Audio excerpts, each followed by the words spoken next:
Across the global fandom of Game of Thrones, one character endures a relentless, one-note smear, Melisandre of Asshai, the red-robed priestess of R'hllor, the Lord of Light.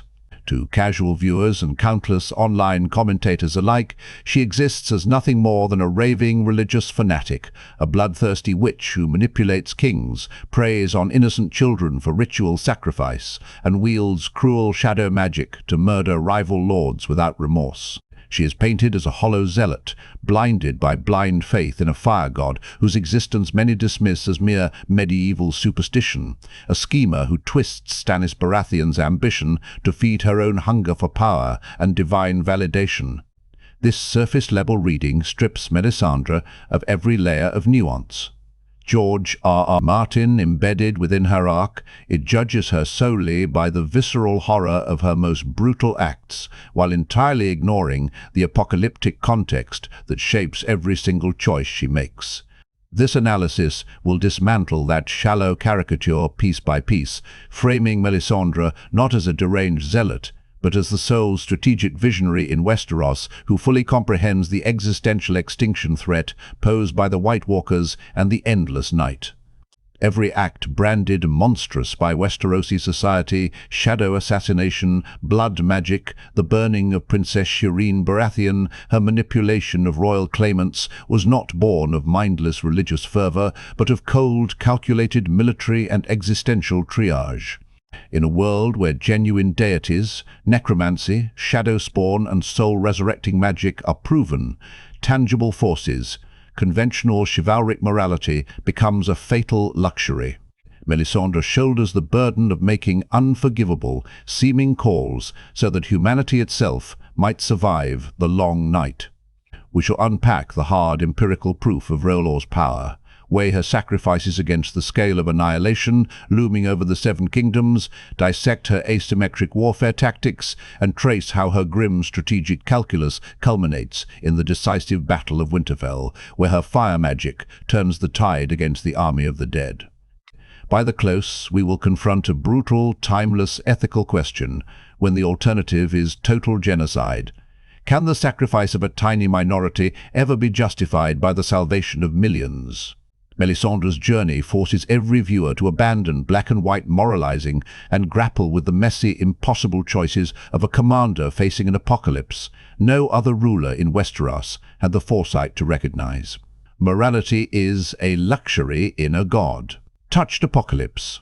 To properly contextualize Melisandre's logic, we must first discard the modern secular lens through which most audiences instinctively judge her actions. Real-world human society operates under the assumption that divine beings are unproven abstractions. Justice, mercy, and non-violent compromise form the bedrock of civilized governance, as no supernatural annihilation looms to erase entire civilizations in a single winter. Westeros exists within an entirely separate cosmic framework, one validated repeatedly across every season of on-screen canon. This is not a world of vague folklore and untested faith. Magic is measurable.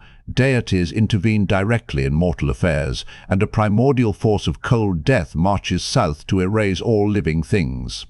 The faith of the Seven, the dominant religious institution of the Seven Kingdoms, yields zero tangible divine intervention. Its septons pray, its followers fast and atone, yet no miracle, no resurrection, no protective barrier emerges from their devotions. The old gods of the north grant limited green sight to a handful of seers like Bran Stark, yet they possess no power to halt the advance of the White Walkers or raise fallen armies to fight the dead. Only R'hllor, the Lord of Light, manifests consistent, actionable, supernatural power that alters the course of mortal wars and mortality itself. This foundational cosmic reality rewrites every moral equation for anyone aware of the Long Night's threat. For lords like Tywin Lannister, Cersei, Robb Stark, or Jon Snow in his early years, the Game of Thrones is the sole conflict worth prioritizing. Crowns, lands, fealty, and familial dominance dominate their calculations, as they cannot fathom that a far greater enemy will render all throne struggles meaningless. Melisandre, by contrast, sees the two-tiered war waging across Westeros simultaneously, a petty, self-destructive civil war for the Iron Throne, and an existential war for the survival of humanity against the others. Where every other powerful figure expends blood and treasure fighting fellow humans, Melisandre allocates every resource, every spell, every royal alliance to preparing for the cold apocalypse. The standard moral codes of septs and knights were crafted for peacetime and internal feuding. They cannot sustain a realm facing total extinction. Sentimental mercy, refusal to sacrifice minor lives for collective safety, revulsion at necessary dark magic. These virtuous traits become catastrophic weaknesses when the alternative is the endless night, swallowing every man, woman and child alive. Melisandre's apparent coldness is not inherent cruelty, it is the emotional detachment required of a wartime strategist tasked with preventing genocide. The invisible two-tiered war, throne infighting versus species erasure. The divide between mortal power struggle and apocalyptic survival forms the bedrock of Melisandre's entire mission, and it is a split no other major character fully grasps until the final hours of the Great War. The Iron Throne conflict drains the realm's most vital resources: armies, gold, grain, skilled fighters, smiths, healers, and political unity. Stannis Baratheon, the rightful heir to Robert's crown, wastes years besieging Storm's End, clashing with Renly's host and plotting assaults on King's Landing, all while the wall weakens, wildling refugees flood south, and White Walker numbers multiply with every fallen corpse. Renly Baratheon's massive Tyrell-backed host represents tens of thousands of seasoned soldiers who could reinforce the Night's Watch and northern defences. Instead, Renly marches to contest Stannis' claim, throwing human strength into fratricidal combat that serves no purpose against the others. Robb Stark's northern rebellion bleeds the North's military capacity just as the threat beyond the Wall escalates exponentially. Cersei Lannister's paranoia and cruelty drain Crown Land's resources, waste armies on petty betrayals, and actively sabotage northern efforts to rally against the dead, even withholding food and aid as Winterfell braces for battle. Every throne-side conflict subtracts from humanity's collective ability to resist annihilation, yet every claimant treats their crown bid as life or death priority. Melisandre's sole priority flips this hierarchy entirely. All internal human conflict is a distraction, a dangerous drain on survival capacity that must be neutralized by any viable tactical means. Her alignment with Stannis is not blind devotion to a man, but a calculated partnership with the only legitimate Baratheon heir capable of uniting a significant army behind a cause larger than personal kingship. Renly's elimination via shadow magic is the most visceral example of this triage logic. A prolonged open battle between Stannis and Renly would slaughter thousands of valuable warriors who could fight the White Walkers. A single, discreet shadow assassination eliminates Renly instantly, ending the civil war in the Reach without mass battlefield bloodshed. To Westerosi onlookers, this is unforgivable dark murder. To Melisandre's apocalyptic calculus, it is a minimal casualty solution to a crisis that would otherwise waste thousands of lives needed for the long night. The same framework applies to every pressure she exerts on Stannis, pushing him to consolidate power, purge disloyal bannermen, and redirect his military focus northward to the Wall rather than lingering on King's Landing conquest. She never loses sight that Stannis' crown is merely a tool to assemble a fighting force for humanity's last stand, not an end goal in its own right. Empirical proof of R'hllor's power. Faith. Backed by verifiable miracles, critics frame Melisandre's belief in R'hllor as irrational fanaticism, yet the series delivers a catalogue of irrefutable, observable miracles that prove the Lord of Light's power is not myth, but actionable supernatural force with tangible battlefield utility. The first definitive demonstration arrives in Season 2, with the shadow assassin conjured from Stannis' royal blood to slay Renly Baratheon. This is no illusion or trick of light.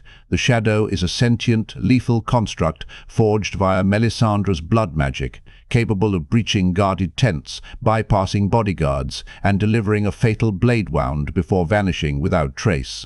The event is witnessed by dozens of Renly's bannermen and Brienne of Tarth, leaving no room for dismissal as hearsay or theatrical fraud. Next comes Melisandre's fire affinity, a passive magical trait that lets her wield flame as both shield and weapon. She survives immersion in freezing seawater, walks unharmed through blazing pyres, and conjures walls of living fire that repel wights utterly immune to steel blades. Her prophetic visions hold consistent accuracy where all other seers falter. She foresees the long night, the dead marching south, the hero reborn amid fire and ice, and the fall of kingdoms long before mortal lords grasp these fates. The most transformative miracle of all unfolds in Season 6, when she performs the resurrection of Jon Snow, a man stabbed multiple times through the heart and clinically deceased for hours. Using R'hllor's fire magic and sacred ritual incantations, Melisandre restores Jon's soul to his body, reviving a critical military leader whose survival becomes indispensable to the Battle of Winterfell. No other religious order in Westeros can replicate this feat. The Seven cannot raise the dead, the old gods cannot reverse fatal mortal wounds, and local pagan spirits offer no mass resurrection capacity for fallen soldiers. Beyond grand miracles, smaller, consistent signs validate R'hllor's presence.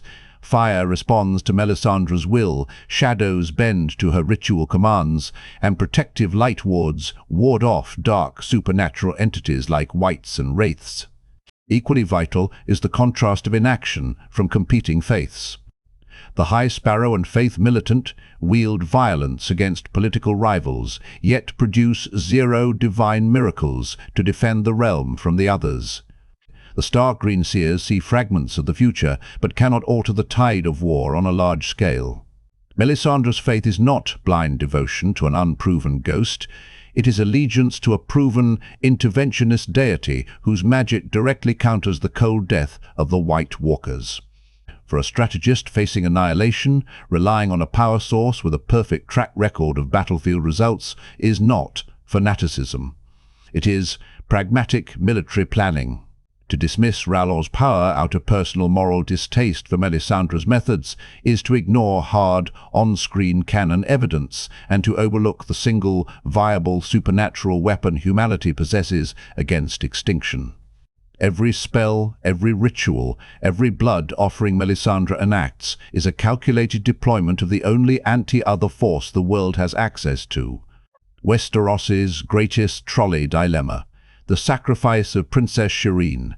No single act of Melisandre's draws fiercer audience, revulsion than the ritual burning of Shireen Baratheon, Stannis' young, afflicted daughter, and this moment becomes the core test of her utilitarian strategic ethics.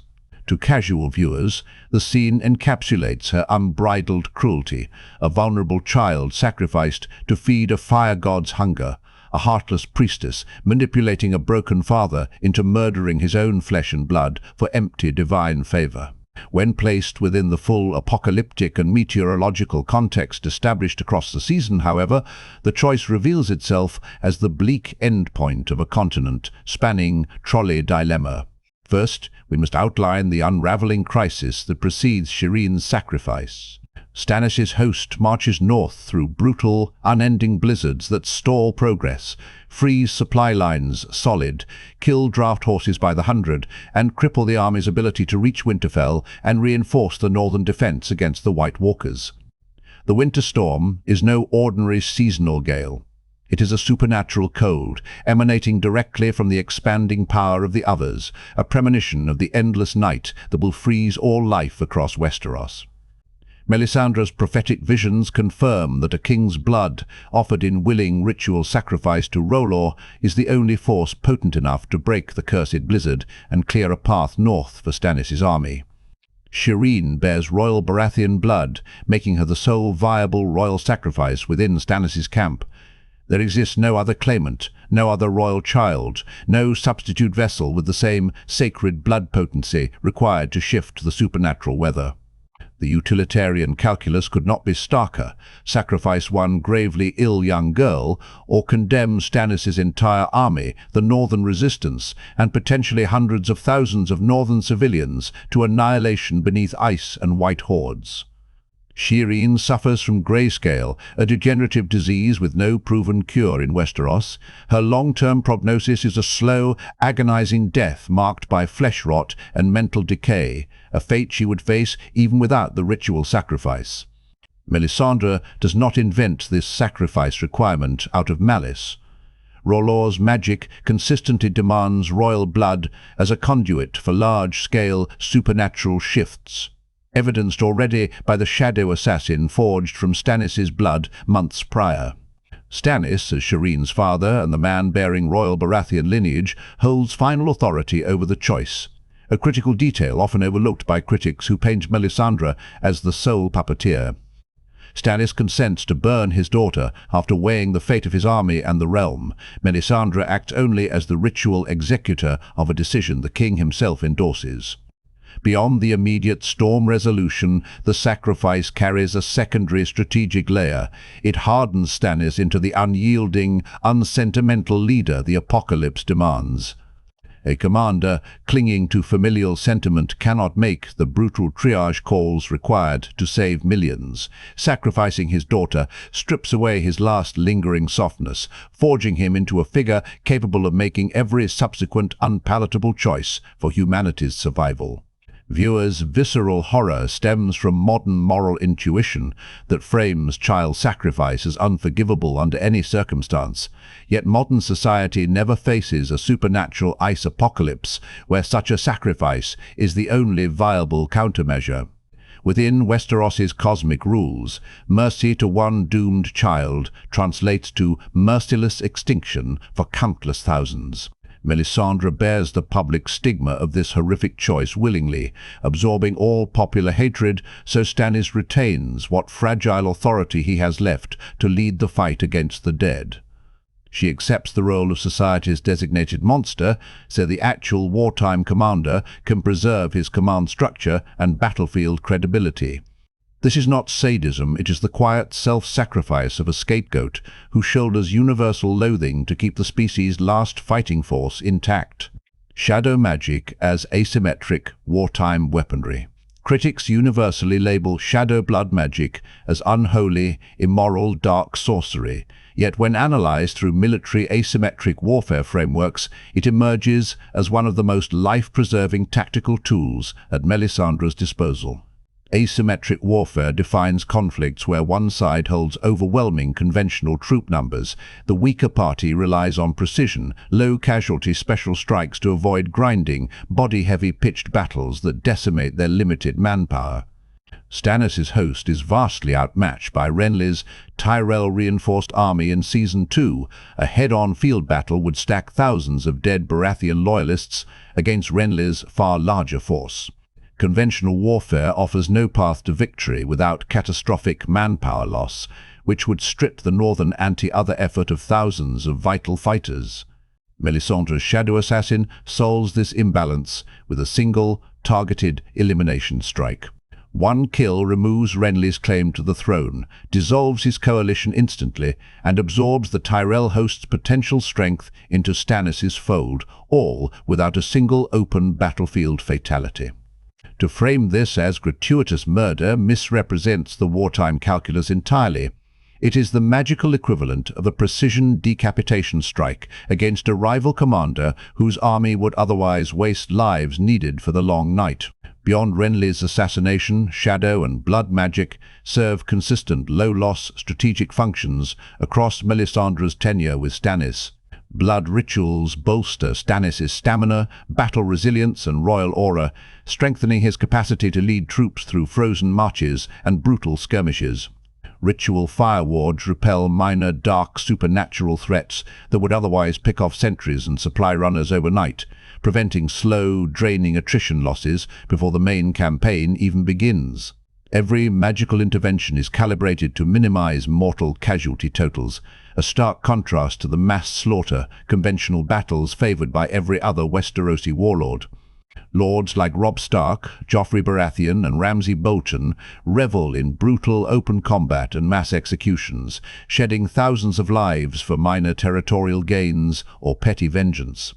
Melisandre's magic actively works to cut total human death tolls wherever possible, only deploying high-stakes ritual sacrifice when no lesser magic alternative can resolve an existential crisis. The stigma attached to shadow magic stems purely from Westerosi cultural religious bias, not inherent evil within the magic itself. The faith of the Seven brands all blood and shadowcraft as devilish corruption, yet R'hllor's magic is the only supernatural force actively combating the true source of evil, the cold, deathly power of the Great Other. A weapon's morality is defined by its end use, not superficial cultural taboo. Melisandre wields shadow magic to reduce civil war casualties and fortify humanity against extinction.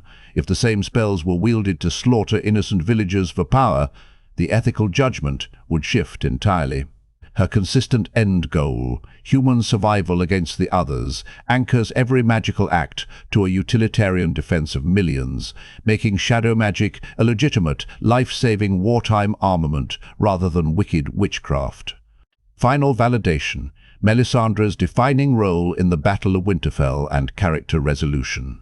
All prior strategic, magical, and ethical threads converge in the Battle of Winterfell, where Melisandre delivers the definitive proof that her grim calculus saved humanity from annihilation. As the White Horde surges against Winterfell's outer ramparts, steel blades prove largely ineffective against the reanimated dead. Archers, infantry, and cavalry suffer catastrophic losses as wave after wave of corpses press inward. The Northern Alliance teeters on total collapse, with morale fraying and defensive lines crumbling fast. At this tipping point, Melisandre unleashes her full fire magic arsenal, igniting massive trench walls of living flame that act as an impenetrable barrier to the White advance.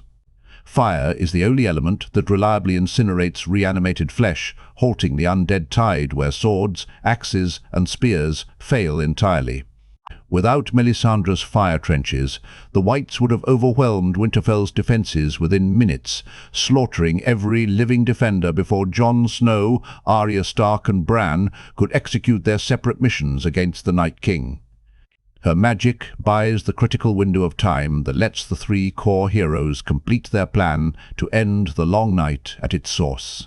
Beyond the fire barrier, she reinforces exhausted soldiers with protective light enchantments, bolsters fading morale with quiet rallying words rooted in R'hllor's promise of light over darkness, and tends to wounded fighters where her limited healing magic can soothe burns and lacerations.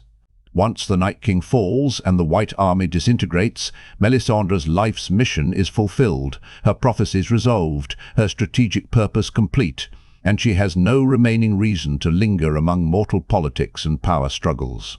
She removes her red robe to reveal her true aged form, an ancient woman sustained for decades by R'hllor's magical grace, her youthful appearance a spell cast to ease mortal distrust of an elderly female priestess. Having fulfilled every piece of the Lord of Light's grand plan, she walks out into the snow and fades away peacefully, her spirit returning to R'hllor's light. This quiet, uncelebrated death caps her arc perfectly. She never sought crowns, lands, fame, or mortal adoration. She only sought to execute the brutal, necessary strategy required to keep humanity breathing through the endless night. Where every other power player chased personal glory or familial dominance, Melisandre sacrificed her reputation, her public humanity, her comfort, and ultimately her long-extended lifespan for a collective survival victory no other character had the vision to pursue. Her resolution dismantles the fanatic witch archetype entirely. A true zealot would cling to power, demand worship, and fight to retain influence long after their divine task concluded. Melisandre abandons all mortal trappings the instant her mission concludes, proving her loyalty belonged solely to humanity's survival and the Lord of Light's cosmic balance, not personal gain or ego. To synthesize this full analysis, the simplistic reading of Melisandre as a bloodthirsty religious fanatic collapses entirely when weighed against Westeros's proven supernatural rules and the existential threat of the White Walkers. The Seven Kingdoms' mainstream moral framework is built for peacetime internal conflict, incapable of addressing a species ending ice apocalypse where standard mercy becomes a fatal liability.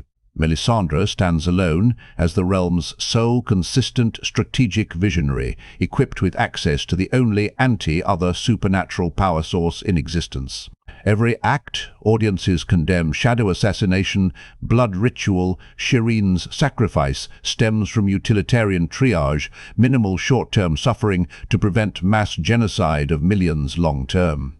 Her faith is not blind superstition, but allegiance to a deity whose miracles, resurrection magic, fire warfare, and prophetic foresight are repeatedly validated on screen.